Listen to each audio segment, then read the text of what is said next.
March 2025, I received messages from colleagues in the US warning us about the situation there. The new government had begun cutting research fundings, threatening academic jobs. My colleagues told me that they were afraid. They were afraid to lose their position. They were afraid to speak out. And they were afraid for their students, many of whom were with visa. A few weeks later, many of those fears had already happened. And I kept asking myself, why is this happening? How can a country like the US drift so quickly toward silencing its universities? I needed to understand, and I wanted to bring it to light. So I reached out to Deborah Fisher, a former professor of astronomy at Yale. I knew her through the Association Astronomers for Planet Earth, and I asked her about the situation in the US. I was at the National Science Foundation for 2 years as the division director for astronomy. And so I talk to my friends there, and I see that people are losing their jobs, and that, a budget that used to be $9 billion is slashed to, $3.7 billion, means that we're going to have to close telescopes and facilities that are in their prime. They're working perfectly well, but we don't have the staff to operate them. People will lose their jobs. Grants are being canceled. There is also not just an attack on government and the idea that you would tear down government, but at the same time an attack on the universities, private or public universities, and a cancellation really of anything that would support early career scientists, which makes this a generational attack on science. Government agencies like the National Institute of Health and the Center for Disease Control now have someone in charge who doesn't believe in the science of medicine. The NASA budget in the presidential budget request, which just came out, this will be for 2026, slashes the budget for NASA for the Science Mission Directorate by almost 50%. That means that if you look at a plot of all of the missions that were planned to study the sun, to study the universe, to study exoplanets, they're all X'd out now. They're gone. It just cancels the vision that science is really an incubator for discovery, for innovation, for businesses in this country. Her testimony shook me. I'm an astrophysicist. I'm a lecturer at the University of Vienna, where for now we are protected. The solar system falls. On the 14th of September, the Earth and the Moon fall. But I kept thinking, the only thing it takes is a change in government and everything can collapse. That's when I realized it actually already had in some other places, like just next door in Hungary.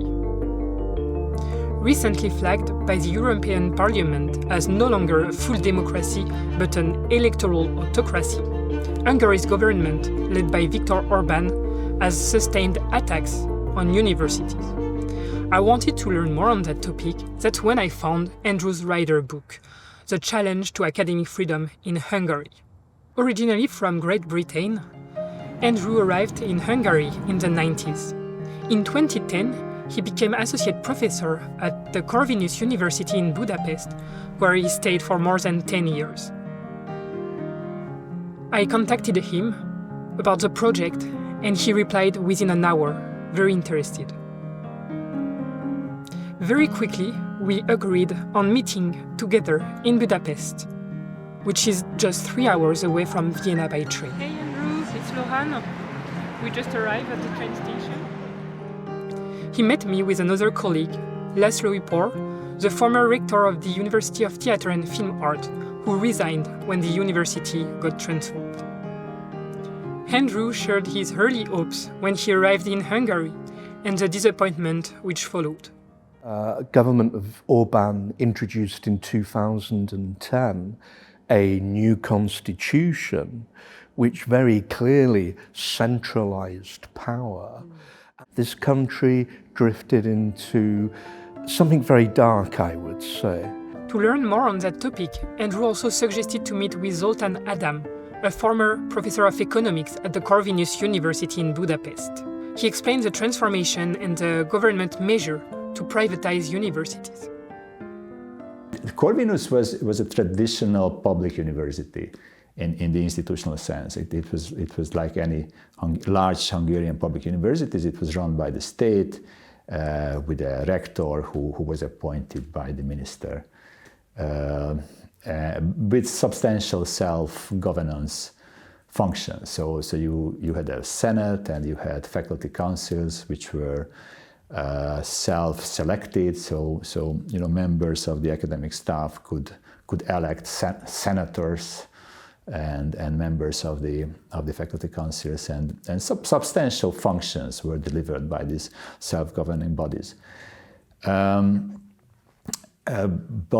Corvinus was actually one of the first Hungarian universities that was transformed from this traditional public university status into something called a public trust university. The public trust is a very strange entity. It's a state-created entity that technically and legally functions as a private foundation. After a while, it turned out that these self-autonomies of the university, the bodies and the functions of academic autonomy as such started to be curtailed. And faculty councils were dismissed altogether as faculties were closed down. What at first appeared to be beneficial for universities, more resources, better management, turned out to be a way of controlling them. And I think with some colleagues, there was an element of self-censorship, staff holding back on their views inside the university and outside because of a fear of consequences in terms of promotion and so forth. But it seemed to me more like the country's on a trajectory, a line of development, where ultimately one day in the future, there could be much more kind of direct interference and punishment if you speak out. This is my huge fear, that we're heading in that direction. Facing these massive transformations of universities into private foundations, many professors, students, staff stood up. In Hungary, we have some great examples of resistance as well. The campaign by Laszlo Upor and the Free SZFE Association, which protested against their university, the University of Theatre, Film and Arts, being made into a foundation, where they occupied the building for, I believe, 71 days. Was hugely inspirational, and I have to say the reason I left a foundation university, and a big reason actually I wrote my book, was because of the stand Laszlo Upor made. So he and his colleagues and the students actually changed many people's lives. So before my resignation, I spent almost 40 years at the university. So we resigned in the afternoon in the frame of a public press conference, and that same night the students occupied the university and kept it under blockade for more than 2 months. They kept the building really under blockade. They didn't let anyone in who didn't belong to the community of the university. This situation echoed what Deborah told me about Harvard, where students and staff stood up while political pressure tried to reshape academic decisions. Let's take the example of Harvard University, right, where Trump said, you know, Harvard University is anti-Semitic, which is ridiculous, and therefore we want to come in and the government is going to take over, you know, or at least be involved in the admissions to make sure that the admissions process is being run fairly according to our standards, which is going to, you know, maybe not be so fair. We also want to take over faculty hires and review faculty tenure, and we want to dictate what's going to be taught at the university. So the university president, then Ellen Garber, had to decide whether or not he was going to agree to this, and try to be quiet. And there had been precedent for that. Columbia University, other universities have tried to, okay, let's see if we can accommodate these requests in some way. And that had not served them well, because then, more requests come back. So Ellen Garber said, no, we're not going to do that. We believe that your requests are illegal. And Harvard Law School has some amazing lawyers, so they decided to stand up and fight.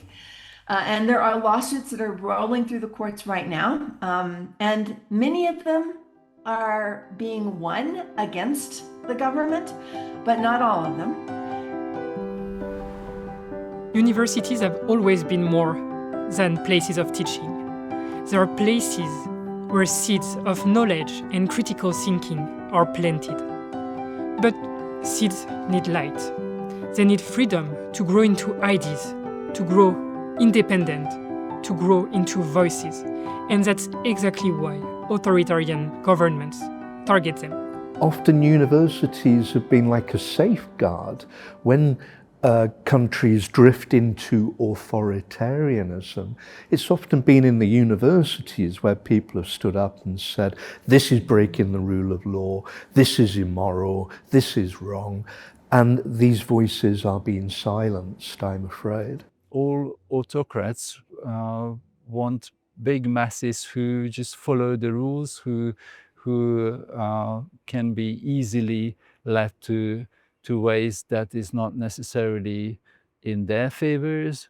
So they want believers, they want subjects, and not independent citizens. So I'm not very proud of that. But we invented Trumpism much before Trump, and The question of why Trump is attacking the universities and science, again, comes back to sort of the idea of, why do flat earthers believe that the earth is flat? They believe it because they want it. He wants the power, he wants the control, and he wants to roll back. He does, those universities were promoting women, underrepresented minorities. Suddenly, if you look at the enrollment, it wasn't just in the 50s. I'm sure it was like almost all white men.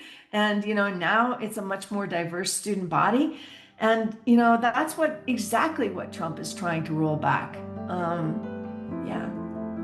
Many of the great moments in recent history where there's been an attempt to make a better world, the universities have often been quite prominent in that. Giving a platform to new ideas, which then social movements can pick up and use in their revisioning of an alternative world. And sometimes, it might just be a couple of people making a stand, but I think others will see the bravery, the courage, and be inspired. And there are ripples, there are waves caused which become bigger and bigger, until eventually you see something that is quite transformative.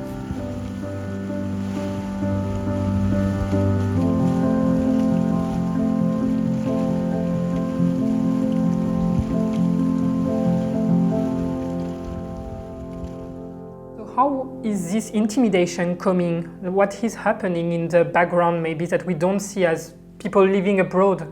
The intimidation takes place at the universities, right, with threats to pull the indirect costs, which provide the infrastructure to do research at universities, with the threats to cut grant funding for faculty that already have grants, with the threats to cut anything that has to do with what's called DEI, diversity, equity, and inclusion, right? There's a whole list now of words that are forbidden. Women is one of the words that's forbidden. And by running AI programs that search for these forbidden words, the list is actually quite long now with hundreds of words. There are programs that are identified and flagged and canceled for no real sensible reason. The threat to international students is quite chilling. We've seen international students have their visas canceled and with no notice have them rounded up on the streets and taken to ICE prisons, without any ability to reach them or talk to them or get them, legal help. And one of the things that I've noticed is that, a lot of my colleagues who were vocal in the beginning and who were working in the beginning have been asked to quiet down and not say so much, right? And so this intimidation that's happening is really frightening. They feel quite certain that they will lose their jobs. On what time scale is not clear, whether it will be months or whether it will be a year. From all these stories, I began to understand something. Speaking up is risky. Not everyone can do it.